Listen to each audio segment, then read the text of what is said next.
Hi, y'all. So in our liturgical living group, the term Flannery O'Connor liturgical living keeps coming up more and more in regards to holy days. So I thought I'd share a little bit more about that and why I sometimes choose to use that phrase. But first, I am Jenny Shaw from Barefoot Abbey, and I'm so glad you are joining us today for this episode of Feast Fast Feria Live. I'm always glad to receive your comments and questions, and more than happy to get back to you as soon as I can. If I don't know the answer, I'll gladly research that for you.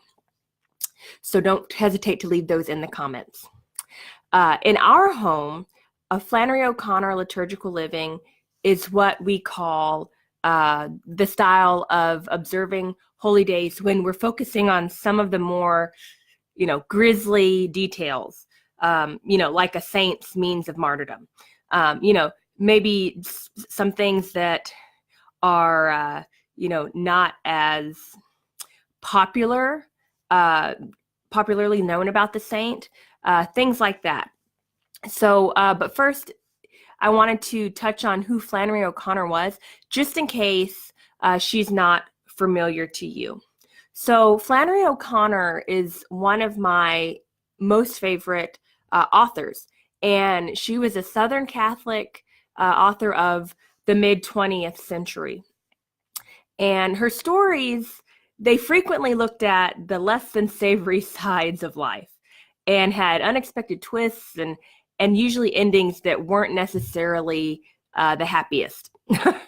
And one of the quotes that she is often has attributed to her is, "You shall know the truth, and the truth shall make you odd." So, she wasn't afraid to talk about current issues and to, present them in a way that was culturally relevant to her and to many others. So she's a very quintessentially Southern author. I would highly recommend you look up her stories. Her short stories would be a good place to start. You can find a lot of those online, some even on YouTube with her reading them herself. So I'll try to pull up some of those and have those in the comments if y'all are interested.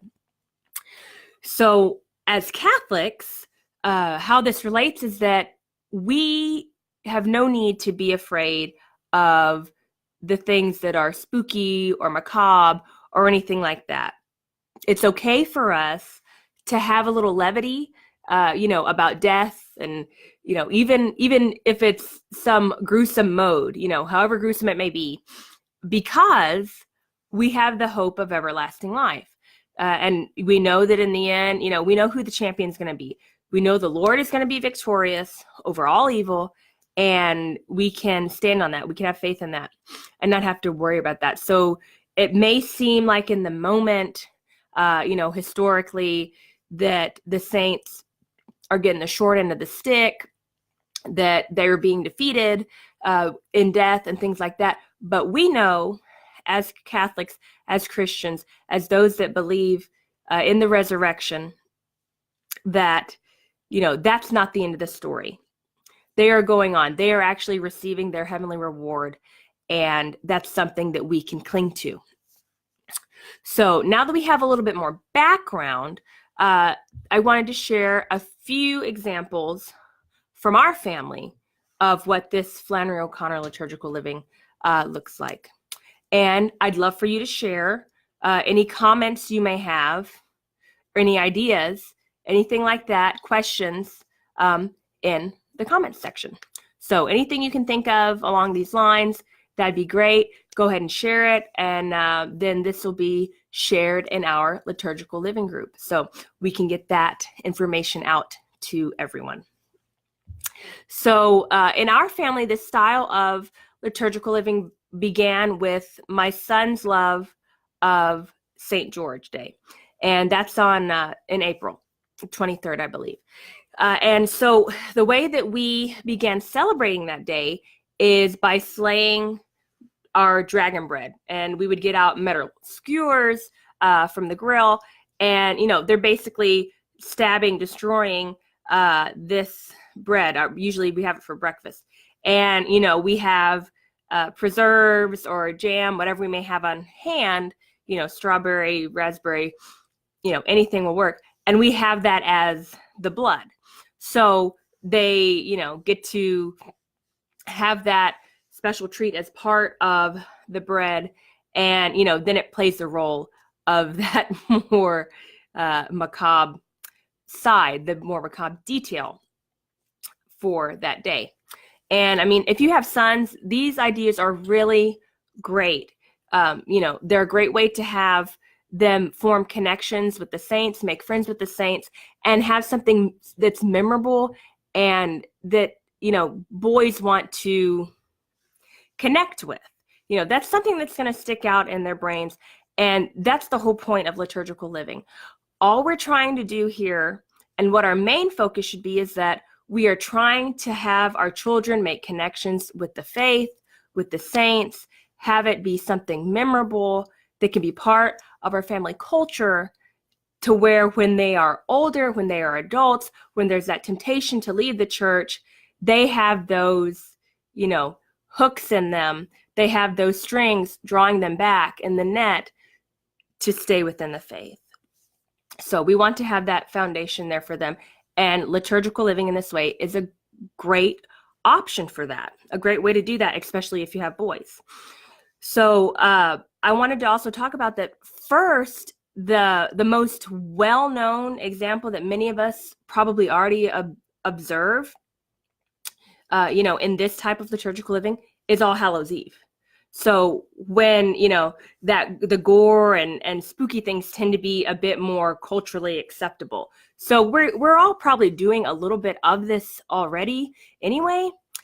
So if your family, likes it, if it's memorable for them, and it's something they ask to do again, that's a good indicator that this might be a good format of liturgical living that you can incorporate in to your other observances. It doesn't have to be every part, every feast day celebrated or commemorated in that way, but it can be an option. You can add that to your toolbox. So we also, just a couple more that we have enjoyed that I could think of, recently, having a dragon piñata for Michaelmas, peeled foods for St. Bartholomew, who was skinned alive.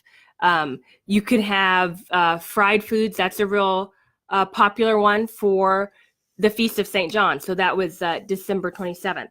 And, he was not martyred, but he was tortured by being boiled in oil, and he survived. So that's the connection there. So, anything fried is good. Chicken, it's the third day of Christmas, so something with wings we like to do. So fried chicken or chicken wings are an easy way to do that. Another one that's real fun for a lady saint is Joan of Arc. If you know what croque madame is, it's like a Monte Cristo sandwich. It has a fried egg, but the translation of it is crispy lady, and St. Joan of Arc was burnt at the stake. So that's an interesting way you can work that in. And then finally, one of our favorites, just because we're in Texas and we love barbecue and, it's abundant, is to have, something barbecue, beef, or even like hamburgers that were grilled for St. Lawrence, who was grilled alive. There's that popular joke. He said, "Turn me over, I'm done on this side," after he was on the grate and burnt for a while. He still had a sense of humor. So that's a neat connection to have with him through that. So, there's a few ideas to get you started if you wanted to incorporate this style of liturgical living in your family. And that's all I have for you for now. Don't forget to add your suggestions or ideas for this type of liturgical living in our comments. And until next episode, just keep living out your faith each day, one feast, fast, and Feria at a time.